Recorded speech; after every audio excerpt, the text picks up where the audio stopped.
Hey everybody, it is You Had to Ask, the show where I answer your questions, and this week my first question comes from Illuminatus X, who says, Hey Steve, if someone who claims to be an atheist asserts that there is no God and or belittles religious people, are they misrepresenting atheism? What does the atheist community feel about this? Are these people simply conflating anti-theism with atheism? Also, what about spiritual atheists? Are they seen as faux atheists? I think the easiest way to misrepresent atheists is to claim that you represent atheists. Or at least that you represent atheists more so than another type of atheist. The atheist community is a de facto community. We're sort of thrown together because we all share the same category of belief or unbelief, but we don't necessarily have very much else in common. So we're not as cohesive a community as a particular religion would have a more cohesive, more agreeable community. We're a very diverse community. So the atheist community's opinion on the other things you mentioned in your question, like spiritual atheism or people who mock or denigrate, belittle religious people. There's a diversity of opinion about those things. There are some atheists who are active in the community who believe that belittling religious people, not just challenging and disagreeing with and arguing against religious beliefs and institutions of religion, but belittling religious people is a necessary thing, is a good thing, and is something that atheists who are active in the movement ought to be doing. And there are other atheists who think that it's less productive to belittle religious people and to marginalize religious people or attempt to marginalize religious people, and instead to focus on the doctrines, on the claims, on the bad science, on the harmful social policies, that sort of thing. And the same thing with the difference between atheism and anti-theism. Personally, I know that there is a line there is a distinction, and that, some people are described as anti-theists and some people are described as atheists, and a lot of it depends on your attitude toward religion. To me, it's not as important of a distinction. I think at various times I could describe myself as anti-theistic, but I don't identify as an anti-theist. I always identify as an atheist. There are other people in the community for whom anti-theist is a much more meaningful identification, and they would claim it much more vociferously than I would. And the same thing with spiritual atheists. Technically, I suppose, under the most widely accepted definition, atheist is just someone who believes that gods do not exist. I suppose you could still consider yourself an atheist and also believe in other types of spirituality. I don't. Most atheists that I know and that are active in the atheist community, especially on YouTube, don't believe in anything supernatural, be it gods or ghosts or souls or spirits or psychic energy or whatever. We don't believe in any of that stuff. But I suppose you could be an atheist and believe in that. And again, the perception and how people with those beliefs would be received depends on the person, because the atheist community is a very diverse community, because really we only have one thing in common, that we don't believe that gods exist. Everything else is pretty much wide open. Who year no? Hey Steve, would you consider the Democratic Party left, moderate, or right? From my European perspective, the Democratic Party is center-right, leaving moderates and anyone with a leftist point of view unrepresented. I think from your perspective, it is more center-right than left.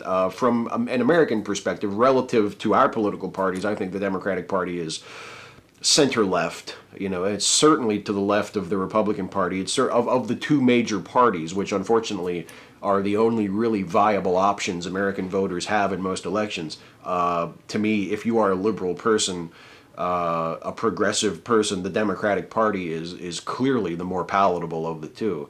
Doesn't mean it's ideal. It's far from ideal. We just had an election here, as many of you probably know. We had our midterm elections, and one of the problems with the midterm election, at least with the result of the midterm election as I see it, with the Republican Party having a very big night and winning control of the Senate, so the Republican Party now controls both houses of our national legislature.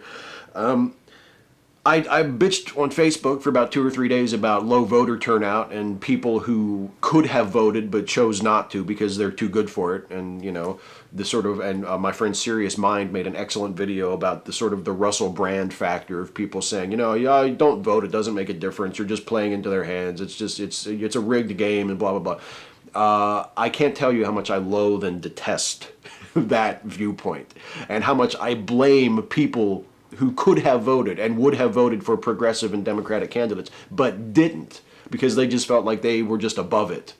I lay a great deal of blame on that attitude and that not only voter apathy, but pride in voter apathy, stupid pride in voter apathy. But a lot of the blame also has to go on the Democratic Party itself, because one of the reasons why, from a European perspective, the Democrats seem more right than left is because the Democratic Party consistently allows the right-wing Republican Party to drive the conversation.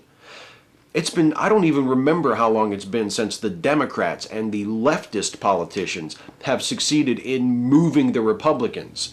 The Republicans always seem to be able to drag the Democrats further toward the center and further toward the right. It never works the other way around. Democrats are so malleable and so weak in terms of their campaigning, in terms of their politics, in terms of their strategies. They run from their own successes. They will not campaign on their own successes because Republicans have convinced them that people regard their successes as failures and that their legislative accomplishments are toxic, so they need to distance themselves from them. It's so stupid and self-defeating. They are weak and they capitulate, and as Jon Stewart said on The Daily Show election night, their strategy seemed to be to roll up into a ball and hope the Republicans didn't kick them in the face too many times.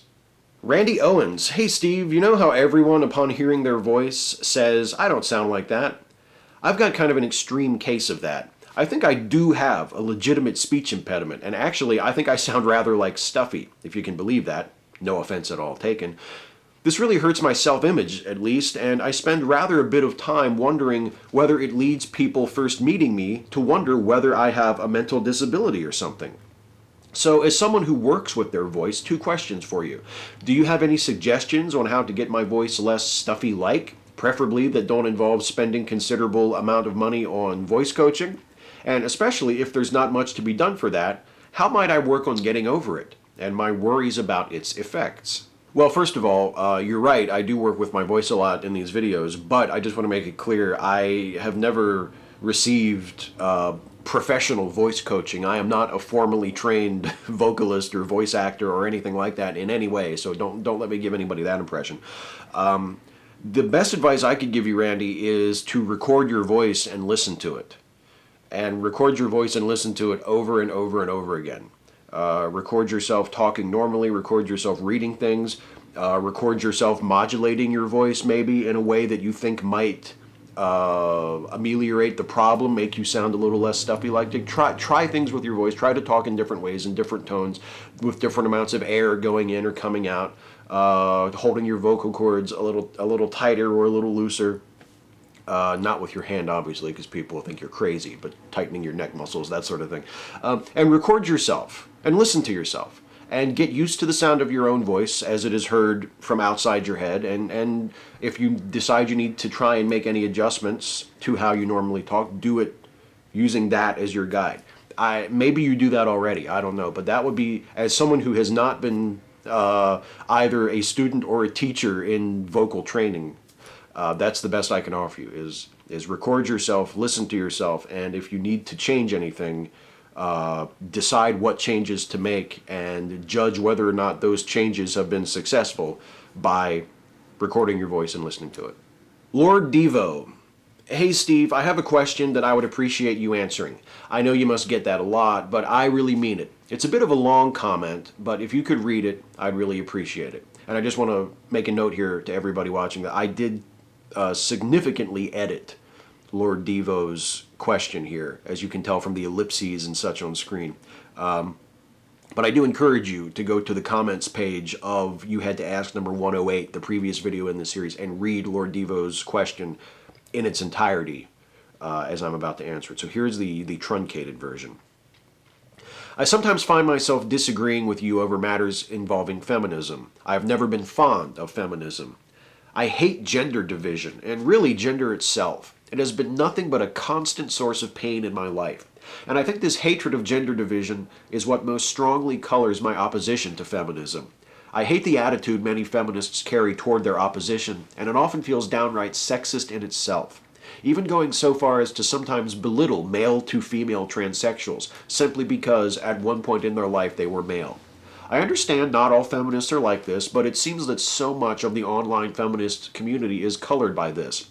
And on top of that, I just hate the idea of a gendered movement. I hate feminism. I hate the men's rights movement. I just wish I lived in a world where people could come and go as they please and people weren't so consumed with gender. I'm not even sure what the point of this comment was anymore, or what my question was supposed to be. My struggle with gender and current crisis in self-identification are filling my life with such confusion and anger right now. Maybe I just needed someone to vent to, someone to listen. Do you think I am a wicked person? I feel that I am. For starters, I don't think you're a wicked person. At all. Nothing in your question, nothing that you've said suggests any malice or any ill intent or any wickedness in you at all to me. So don't think that I think you're a bad person. I don't think anybody reading your comment would think that you were some horrible person. Trying to project myself into your position, I understand why you have kind of a shitty outlook on gender and why you feel like maybe feminism is trying to reinforce a system that you feel is just rotten through and through. You'd rather just not have us interact with each other in terms of gender at all, rather than try to advocate for the rights and the interests of a particular gender. I can understand that.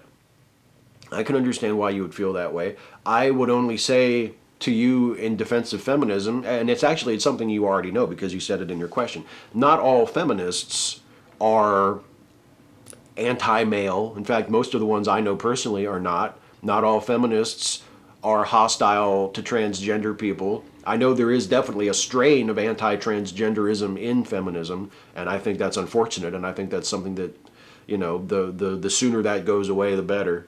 But again, just in my own personal anecdotal experience, all of the feminists I know personally, who I consider friends of mine, are not anti-trans. So they're not hard to find. It's not hard to find feminists, male and female, who are supportive of transgender rights, who are supportive of men involving themselves in the movement and speaking up for feminist ideals and feminist causes. I don't think there will ever be a world where people just don't refer to each other or see each other in terms of gender. I just don't think that's ever going to happen. But I do think it's possible that someday we could have a society where people like you, who maybe don't feel like you belong to one gender or another that strongly, or feel like maybe you don't belong to the gender you were born in or the gender you were raised in, that people like that would have a much higher degree of acceptance. And I think properly understood, at least properly understood as I understand it, feminism wants to move us toward that goal. Feminism doesn't want your gender or your lack thereof, your gender identity, whatever it happens to be a limitation to you or to be a cage to you. That, to me, is one of the basic goals of feminism, is to remove that restriction in terms of gender identity. But, this has been a long, rambling answer, and I'm sorry about that. And I hope that this has been of some use to you. And I just, to reiterate, to go back to where I started, I don't think you're wicked. I think you sound like a person who is honest and is questioning and is struggling, and wicked is the last thing I would ever want you to think of yourself as being.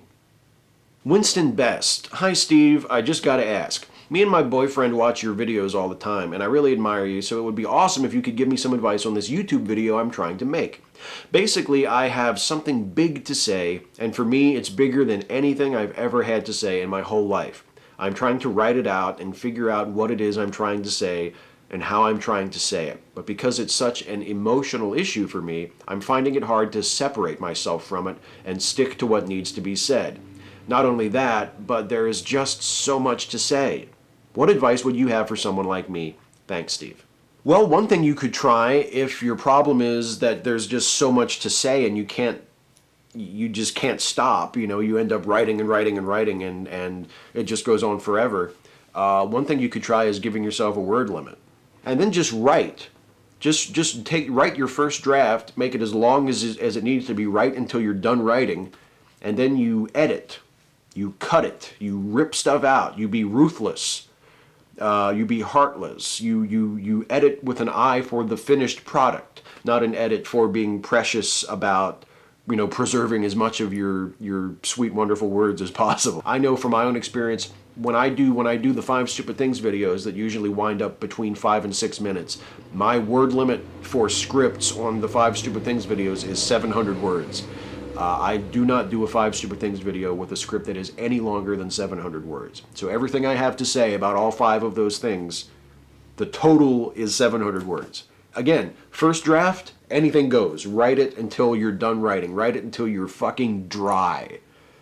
Then say, okay, this has to be 1,000 words, let's just say, to pick a number out of the sky.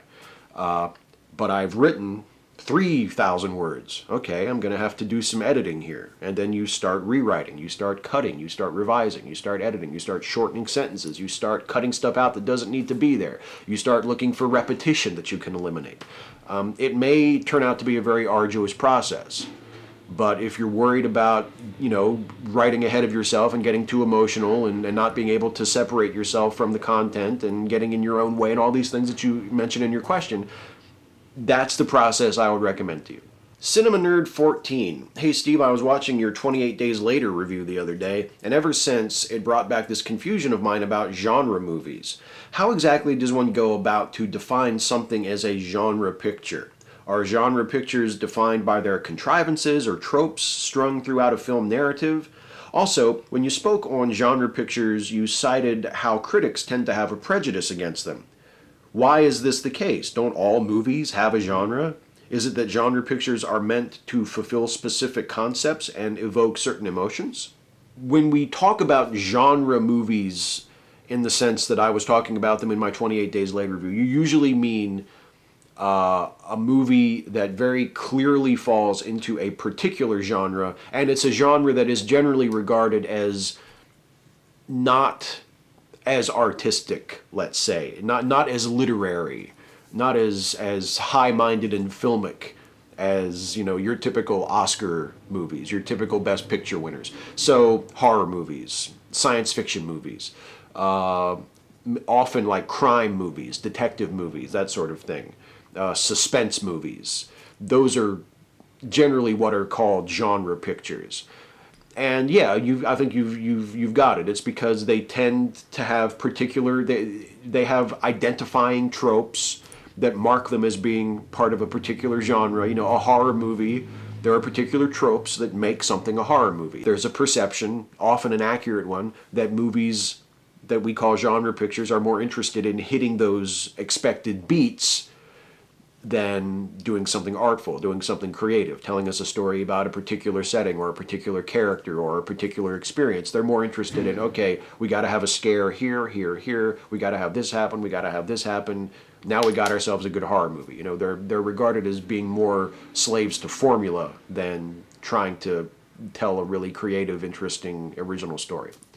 But that can also work the other way, because a genre picture that transcends the stereotypes of its genre, a genre picture that succeeds not only in being a strong genre picture, but also giving us something more, giving us something poetic and artful or visually stunning, or a really strong, wonderful lead performance in a film, or a great piece of writing, really well directed. Like a genre picture that raises itself above its genre is often given extra credit. is often viewed as especially good because it lifts itself up out of its genre. The best example of that to me is The Godfather. Crime films are often considered genre pictures, but The Godfather is very rarely thought of in that box as a genre picture. It's thought of as one of the great American films ever made, and rightly so, because it is so accomplished and it succeeds so wildly that it raises itself up out of the crime movie genre. Simon Dragon. Steve, at what age were you convinced you were an atheist? Did it occur over time, or was it something you were definitive about early on in life? Do you have anyone in your immediate circles that are Christian, or who practice any other organized religion? I really enjoy your channel and its content. Thank you all the way from Oceanside, California.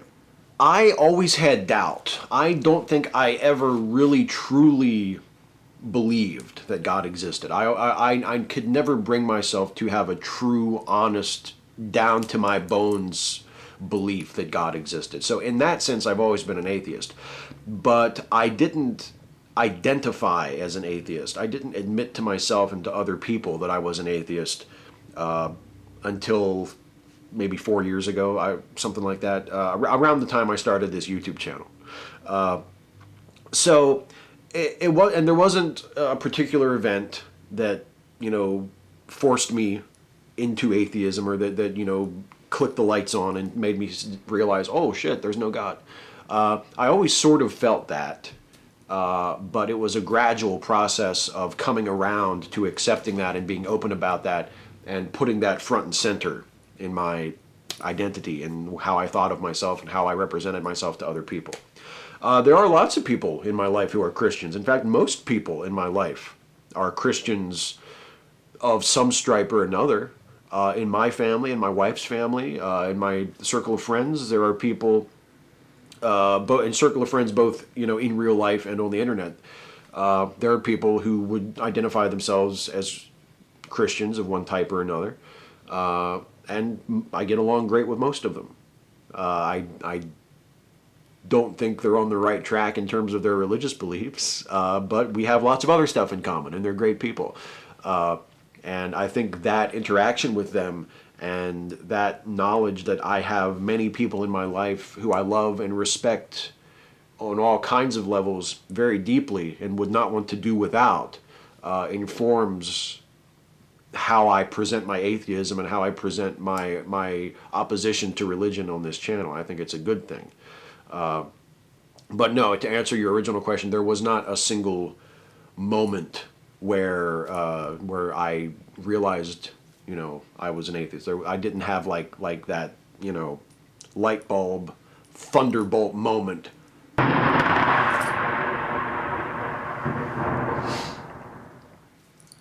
It's easy and it's hackneyed, but it's a segue. Guess what? It's time for the lightning round. Rapid fire questions, glib and adequate answers. Der Wunderbar Bar, here's a thought. If you were Audie, how would you wake Ashley up from a sound sleep? Probably the same way Audie actually does wake Ashley up from a sound sleep, and myself as well, by jumping on the bed and meowing really loud right in our fucking faces. Seth Topper, Steve, did you hear that the Pope agreed with the Big Bang Theory and evolution and said that God isn't a magician with a magic wand? Yes, I did hear that, and I'm glad to hear it. I don't really think actually that it's that different from the Catholic Church's stated position going back many, many decades. Actually, ever since the days of Galileo and shit, the Catholic Church has made a lot of progress. And if you look into the official teachings of Catholicism in terms of science, relative to other forms of Christianity, it's actually quite progressive and reasonable. Simon the Program, question. Why does the Americans think they are a Christian nation? They don't have a cross in their flag. Read the Constitution. Well, yeah, that's good advice. We probably should read the Constitution and realize that we are not constituted as a Christian nation. One of the reasons why a lot of people think we are a Christian nation is because, A, we are and always have been demographically Christian. Most people who live here are Christian of some type or another. And we have, for whatever reason, owing to a lot of very complex explanations that I don't have time to go into now, we have conflated faith in God, specifically faith in the Christian God, with patriotism. So for many people, those two things are inseparable. So the perception is that America is a Christian nation. Sire A. No. Hey, Steve. You have been chosen to select the new national anthem for the United States. You must choose from a pre-existing piece of music that was created by an American recording artist. What do you choose? It's actually awesome that you asked this question because last week I recorded an upcoming episode of 5 Stupid Things about our American national anthem, and I mentioned this in that video. So if I had to choose a new national anthem from a pre-existing song, it would be This Land Is Your Land, This Land Is My Land by Woody Guthrie. I think that would be a perfect national anthem for us. Double A. What's up, Steve? I was wondering if you have or had any science-based hobbies like model rocketry or fighting robots. If not, are there any such hobbies you find interesting? Also, have you ever checked out Punkin' Chunkin'? That's my thing. Cool, man. Later. No, I've never really had any science-based hobbies myself. I watched Robot Wars a little bit, and it looked like fun, but I never did anything like that. And when I was a kid, I never did model rocketry or anything like that. And Punkin' Chunkin' looks like a hell of a lot of fun. I think my younger brother did a potato gun one time, but I've never done like a big, large-scale pumpkin gun. I've never actually seen one up close, but it does look like a lot of fun. Plaster Dragon. Hi, Steve. What's your opinion of the movie maker Uwe Boll? I think he makes entertaining garbage. NH5316. Hi, Steve. With Marvel, DC, Sony, and Paramount possibly releasing between 20 and 30 comic book movies between now and 2020, do you think that the general movie-going public are going to get superhero fatigue? Thanks in advance. Yes, I do. I had to think about that for a second. Yes, I do think that they're going to get superhero fatigue probably well before 2020. Annoyed001. Hey, Steve, what are your thoughts about Gamergate? Are you for the corruption of games journalism or against it? I know this is difficult, but I hope you can answer it succinctly. Yeah, I don't give a shit about corruption in games journalism, and I do not believe most people who identify themselves with Gamergate really care about that either. I think that is just a cover for what is essentially a movement based on harassment of women in that community. That's what I think.